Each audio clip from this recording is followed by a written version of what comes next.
북한의 동창리 발사장에서 포착이 되고 있는 움직임, 이게 협상이 결렬된 이후 북한의 미국에 대한 압박인 건지 지금 여러 얘기들이 나오고 있습니다. 오늘 아침에 새로 전해드린 대로 동창리 발사장이 정상 가동 상태로 돌아간 것으로 보인다는 그런 분석도 나온 상황인데요. 미국 정부 당국자가 입장을 밝힌 게 있다고 합니다. 보도국 연결해서 알아보겠습니다. 안태훈 기자, 지금까지 트럼프 대통령도 그렇고 볼턴 보좌관도 그렇고 신중한 입장을 보였는데 이번에는 어떤 말이 나왔습니까? 네, 일단 발언부터 짚어보겠습니다. 미 국무부의 발언입니다. 우리로 치면 외교부의 발언이라는 점에서 주목되고 있는데요. 대북 압박은 유지될 것이고 트럼프 대통령이 결정하면 제재는 더욱 강화될 수 있다라고 했습니다. 그러면서 트럼프 정부 내 누구도 비핵화를 위한 단계적 접근 방식은 지지하지 않는다라고 덧붙이기도 했습니다. 특히 개성공단에 대한 제재 면제도 검토하지 않는다라고 언급을 했습니다. 북한을 향한 압박성 발언으로 볼 수 있는 대목이기도 합니다.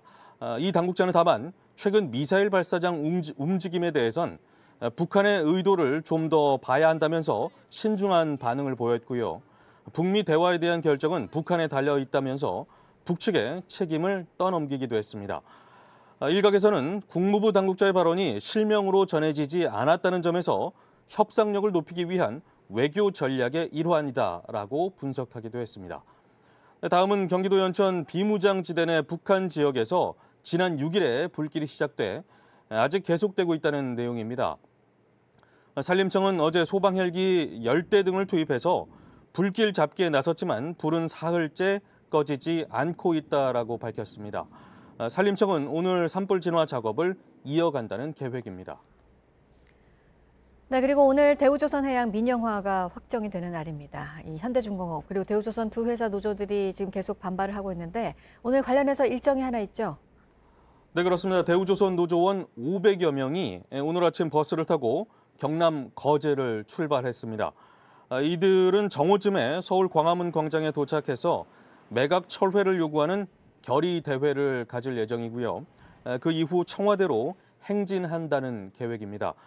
노조는 구조조정을 동반할 것이 뻔한 매각을 즉각 철회하고 매각을 원점으로 되돌려야 한다라는 입장을 밝히기도 했습니다. 네, 끝으로 지난해 연봉이 오른 직장인은 다음 달에 건강보험료를 더 내야 한다는 내용입니다. 국민건강보험공단에 따르면 해마다 4월에 직장 가입자를 대상으로 건강보험료 연말 정산을 실시합니다. 공단은 직장 가입자에게 전년도 연봉을 기준으로 건강보험료를 우선 부과한 뒤에 이듬해 4월 보수 변동을 확정해서 사후 정산하는 절차를 밟고 있습니다. 지금까지 아침엔 지금 JTBC 안태훈입니다.